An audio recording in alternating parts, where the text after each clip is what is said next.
entrevista eu converso com o Thiago da Silva Alexandre, que é professor do Departamento de Gerontologia na UFSCar, atuante nos programas de pós-graduação em gerontologia e também em fisioterapia.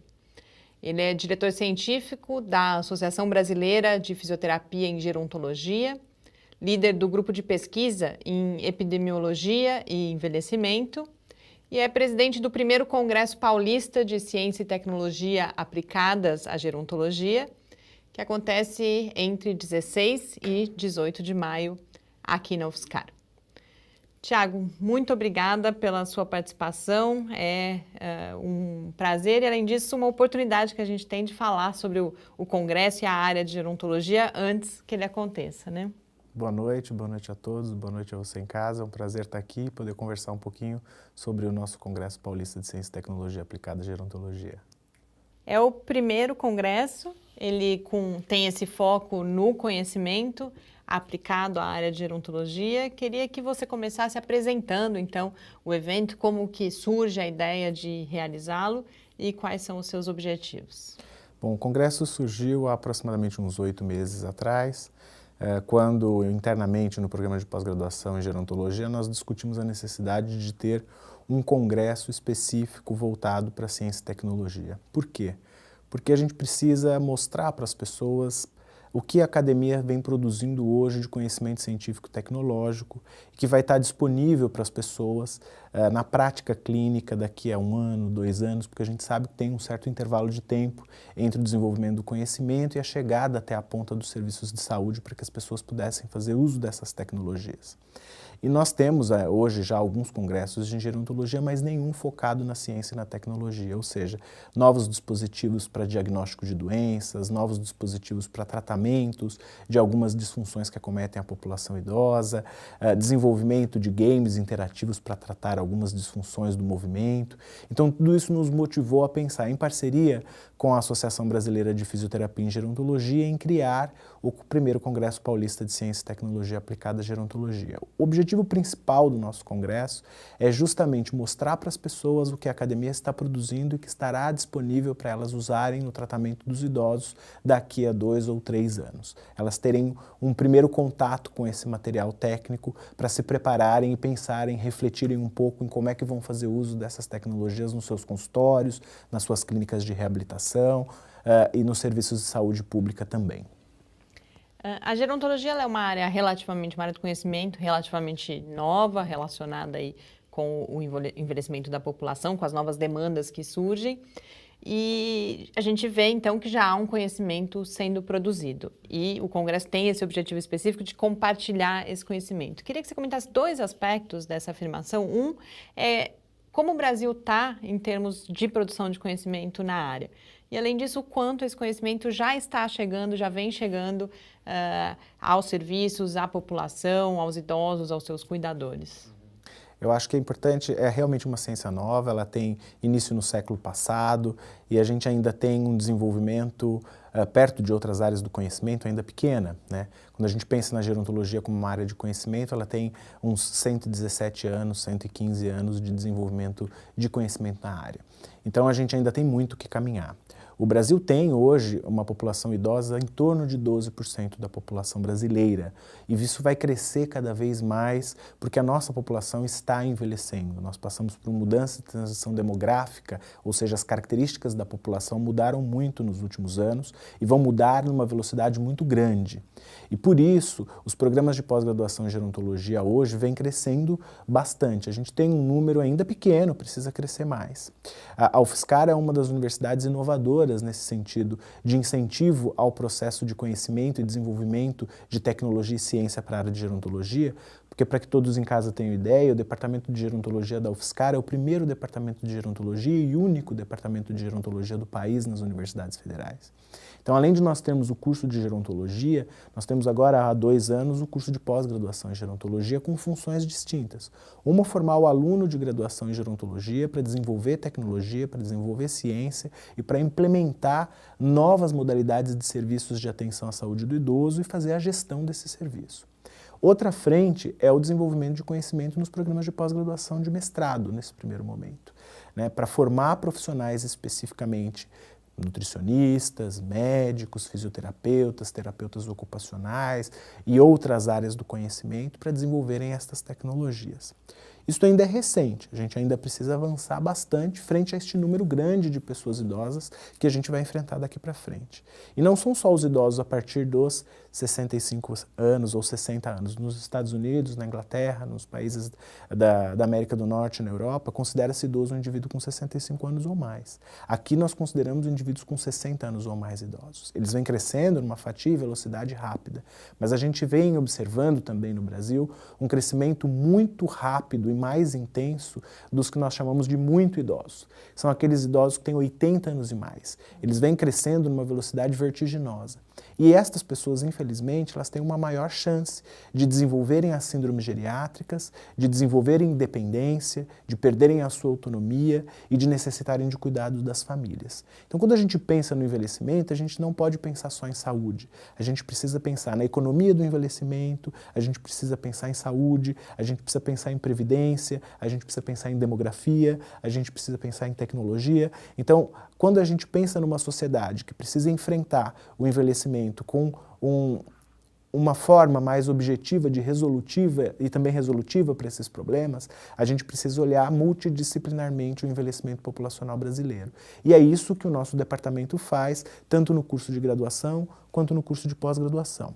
E por isso, frente a essa realidade como um todo, a necessidade de divulgar o conhecimento para as pessoas, para que elas possam utilizar este conhecimento no seu consultório como médico, na sua clínica como fisioterapeuta, nutricionista, terapeuta ocupacional, o educador físico, que vai orientar os exercícios para uma população que tem características específicas e que precisam ser respeitadas, os desenvolvedores de tecnologia, que hoje os nossos smartphones, os nossos tablets, os nossos computadores precisam ser mais amigáveis para esta população, que muitas vezes tem dificuldade visual, tem dificuldade auditiva. Então, todas essas frentes, elas vêm se preocupando muito com a gerontologia hoje, primeiro porque, como eu disse anteriormente, é uma preocupação no Brasil e no mundo, mas também porque torna-se um mercado importante também. Nós temos hoje a população idosa consumindo mais serviços, consumindo mais equipamentos, consumindo mais recursos tecnológicos. Então, a gente precisa se preocupar e olhar melhor para esse público sobre essas diversas dinâmicas que a gente tem hoje, tanto no Brasil quanto no exterior. É sempre um grande desafio para quem, por exemplo, na família, né? Você tem, por exemplo, uma fase que você cuida dos filhos e uma outra fase que você tem que cuidar dos seus pais, que ficam idosos, né? E isso geralmente causa bastante estresse na própria família, na própria situação, porque fica aquela situação, quem vai cuidar dele, etc. A carência de profissionais, né? Quando a gente pensa num cuidador de idoso, por exemplo, hoje em dia é tão difícil você encontrar alguém com devida formação, né? Então, acho que esse é um tema que está ficando cada vez mais presente, né, como você estava falando, e é um desafio para a população em geral, né? Então, acho que divulgar essas alternativas, essas coisas, isso tem um grande impacto para justamente dar melhor qualidade de vida para essas pessoas, que daqui a pouco somos nós que estamos nessa situação, né? E a gente precisa começar a caminhar e construir. Nesse sentido, você estava falando de tecnologia, né? Geralmente, quando se desenvolve tecnologia, muitas vezes se pensa na tecnologia para o jovem, né? Desenvolve a coisa que o jovem aprende fácil e tal, mas essa fatia hoje é também importante, né? De todas esses gadgets, né, que se tem para aplicar e ainda é pouco olhado. E aqui no Brasil, há empresas, há pessoas preocupadas com isso, de desenvolver produtos tecnológicos voltados para essa faixa etária? Acho que tem duas coisas importantes, professor. Eu vou aproveitar o seu gancho para divulgar duas coisas que eu acho que são fundamentais. A primeira é a questão dos cuidadores, né? Nós temos um grupo de pesquisa de cuidadores que é liderado pela professora Sofia Pavarini aqui na UFSCar. Esse grupo vem desenvolvendo já ao longo do tempo muitas atividades e muitas estratégias de enfrentamento para esses cuidadores, de orientação e de desenvolvimento de tecnologias para o cuidado. Nós teremos uma mesa importante, ela vai fechar o congresso praticamente, com uma mesa relacionada a cuidadores de idosos e novas tecnologias voltadas para isso. Por exemplo, receberemos uma professora de Nottingham, na Inglaterra, que dará uma palestra sobre uma nova tecnologia de suporte, que é chamada de e-suporte, para esse grupo de cuidadores. Então é uma forma de que você treine esses cuidadores, é uma parceria da Organização Mundial de Saúde com a Universidade Federal de São Carlos. Acho que é importante a gente dizer que essas preocupações estão sendo tomadas aqui. Terá também a presença da professora Anita Liberalesso Neri da Unicamp, teremos a professora Keika do nosso departamento coordenando essa mesa. Então essas 3 pesquisadoras estarão discutindo exatamente como é que nós utilizamos as informações das pesquisas e transmitindo essas informações para a elaboração do cuidado, para o preparo dessas famílias, de como elas devem ser orientadas para prestar adequadamente o cuidado e, obviamente, tentar minimizar o estresse que muitas vezes esse cuidado traz por conta desse enfrentamento, de quem cuida, como cuida, um cuida mais, outro cuida menos. Então, essas dificuldades serão debatidas na última mesa do nosso congresso. Quanto ao desenvolvimento de tecnologia, existem empresas brasileiras e grupos de pesquisa no Brasil que vêm desenvolvendo tecnologias para o idoso. Também teremos uma mesa no Congresso onde estará, por exemplo, a professora Paula Castro, que tem um grupo de pesquisa de desenvolvimento de tecnologia nesta área.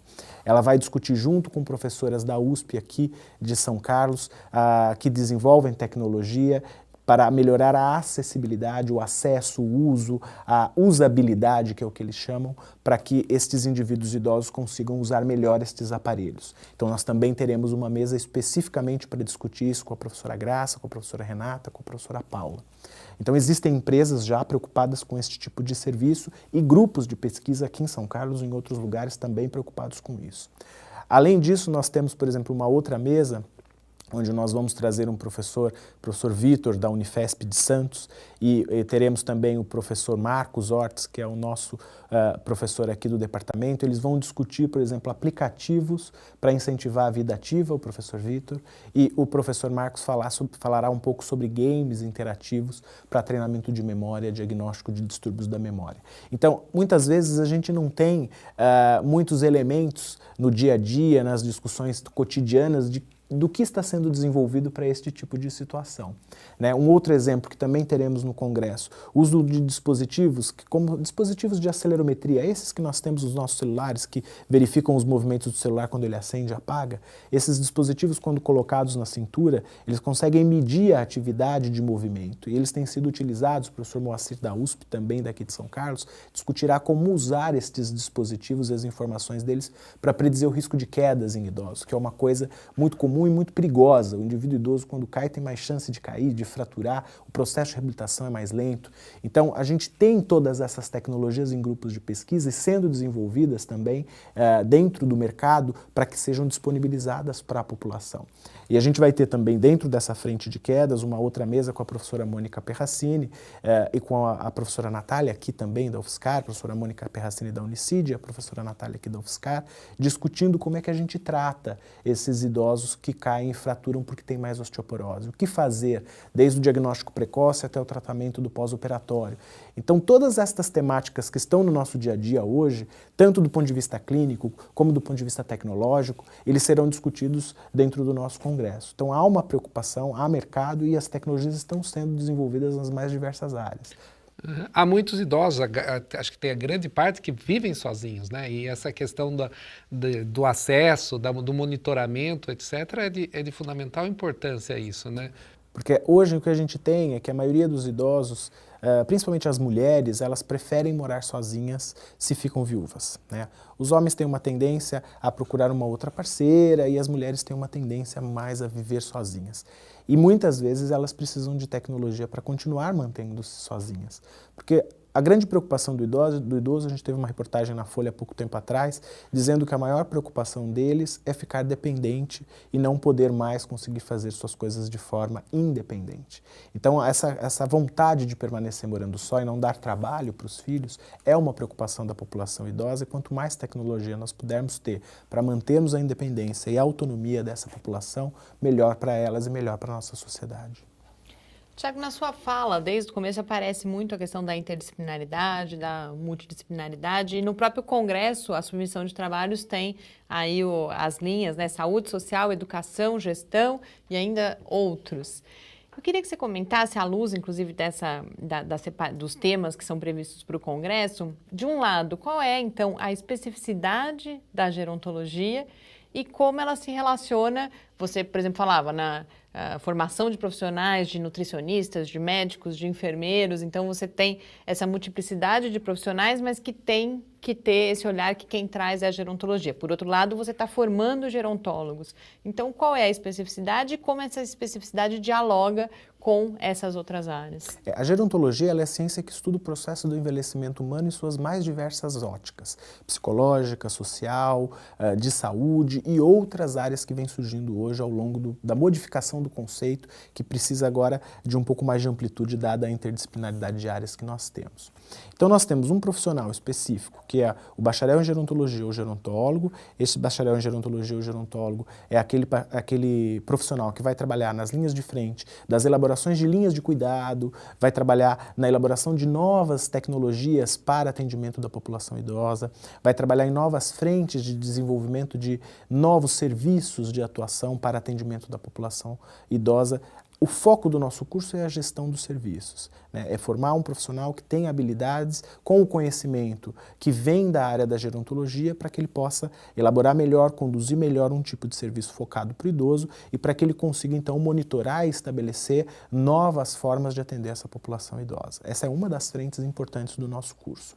Quando nós falamos especificamente de profissionais de outras áreas, que não o gerontólogo ou bacharel em gerontologia, nós temos uma especialidade. Então, o indivíduo é especialista em gerontologia, ele é um fisioterapeuta especialista em gerontologia, ele é um nutricionista especialista em gerontologia, né? O médico que se especializa, ele é chamado de geriatra, né? Então a gente tem o geriatra, médico e os especialistas em gerontologia nas mais diversas áreas do conhecimento. Essas pessoas, elas atuam atendendo a população idosa. E é importante que as pessoas conheçam isso porque a gente precisa cada vez mais orientar a população de que ela precisa procurar um especialista. O idoso tem suas especificidades, ele é diferente de um indivíduo adulto. As características do indivíduo adulto são muito distintas deste indivíduo idoso que precisa de um cuidado multidisciplinar. Nós nunca vamos conseguir atender um idoso só o clínico, só o fisioterapeuta, só o nutricionista, porque muitas vezes o atendimento de reabilitação é feito por um profissional, o suporte nutricional é feito por outro, né?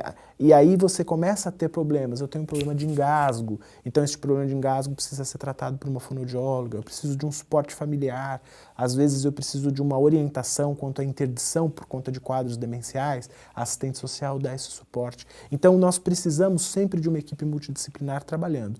Nem em todos os momentos ela estará trabalhando simultaneamente, mas o profissional especialista que conhece a gerontologia, ele sabe o momento certo de chamar o outro profissional, acioná-lo para que ele possa entrar em ação dentro desta complexidade que é atender não só o idoso, mas a família do idoso, que também está enfrentando algumas dificuldades por conta do processo de envelhecimento que este idoso pode estar passando, que pode ser um envelhecimento ativo e saudável, né? Este idoso é totalmente independente, mora sozinho, tem suas atividades executadas com perfeição durante a sua vida e pode ser fragilizado, que aí a gente precisa de mais cuidado com essa população, tanto de idosos que estão em processo de fragilização ou que já estão fragilizados. A gente tem ainda um tempinho, eu queria falar mais especificamente da sua área de atuação, que é a epidemiologia e envelhecimento, que você apresentasse um pouco o que é epidemiologia e qual é a importância da produção de conhecimento e de informações também nessa área, para que a gente possa avançar em termos de políticas públicas no Brasil. Perfeito. A epidemiologia é a ciência que estuda a distribuição de doenças na população. É uma ciência muito antiga, é uma das mais antigas ciências que desenvolve e dá base para todas as outras áreas do conhecimento da saúde. A minha linha de pesquisa especificamente ela é a epidemiologia do envelhecimento. Então ela analisa a distribuição e os fatores de risco para os agravos à população idosa. Sejam as síndromes geriátricas, sejam as incapacidades, seja a fragilidade ou sejam os fatores de risco para a morte na população. Nós temos uma linha específica de fragilidade que envolve estratégias de enfrentamento, então diagnóstico, quantos por cento da nossa população idosa é frágil, quais são os fatores de risco para que essas pessoas desenvolvam a fragilidade. Uma outra área é a perda de massa muscular relacionada ao processo do envelhecimento, como isso implica na redução de força, que é fundamental para que nós possamos fazer as atividades do dia a dia. Então isso é sarcopenia e dinapenia, é uma outra área, e aí ela é estratégica dentro da fisioterapia como identificadora de mecanismos de reabilitação, quantas pessoas têm sarcopenia, o quanto isso aumenta a chance de de ficar incapacitado, aumenta o risco de mortalidade. E a gente tem outras áreas de família e cuidador e de diagnóstico de instrumentos para problemas cognitivos e instrumentos em geral. Todas essas áreas, elas são importantes porque elas quantificam a população em relação a um determinado problema. Além de quantificar essa população, ela identifica os fatores de risco. E com isso nós conseguimos pensar em políticas públicas mais efetivas. Então, se eu sei quantos % da minha população está em processo de fragilização ou tem fragilidade, e eu sei quais são os mecanismos de reabilitação que são capazes de reverter ou evitar que essas pessoas evoluam rapidamente para um processo de fragilização, nós conseguimos implantar políticas que evitem que este processo aconteça, ou pelo menos que posterguem o processo de fragilização ou de perda de força muscular e assim sucessivamente. Então eu costumo dizer que a epidemiologia é como se fosse uma mãe das outras ciências. Ela dá um suporte para todas as áreas do conhecimento de saúde para que ela possa então planejar estratégias mais efetivas para tratar e para cuidar dessas pessoas ao longo da vida. A gente tem só mais alguns minutos. Queria que nesse finalzinho você fizesse um comentário justamente sobre como está, portanto, o atendimento a essas demandas no Brasil. Em como que estão as políticas públicas e, para além das políticas públicas, também a sua concretização, como está sendo atendida a população idosa no Brasil atualmente? Eu acho que nós tivemos muitos avanços, né? Desde a Política Nacional do Idoso, isso tudo está bem regulamentado do ponto de vista de lei no nosso país. Nós não podemos nos queixar, nós temos uma das legislações mais avançadas em matéria de idoso. O que nós precisamos ainda é concretizar estas ações que estão previstas em lei, para que nós possamos ter um serviço de saúde mais focado e voltado para a população idosa e outros tipos de serviços em maior quantidade. Por exemplo, hoje nós temos uma grande demanda de centros-dia. Estes centros-dia estão em processos de implantação no estado de São Paulo, por exemplo. São pessoas que muitas vezes moram com o filho ou com a filha e eles precisam trabalhar, mas não podem ficar sozinhos em casa. Então esse idoso vai para o centro-dia, ele tem um suporte de uma equipe multidisciplinar lá, ele tem um suporte de nutricionista, fisioterapeuta ocupacional, médico, e ao final do dia ele volta para a casa da família. Isso é um serviço público. Isso estão desenvolvendo possibilidades de implantação de serviço público. Então a gente tem instituições de longa permanência, um conjunto de serviços que à medida que a população avança no envelhecimento, elas precisam ser adequadamente implantadas na sociedade. Isto está acontecendo, mas não na velocidade que ela poderia estar acontecendo.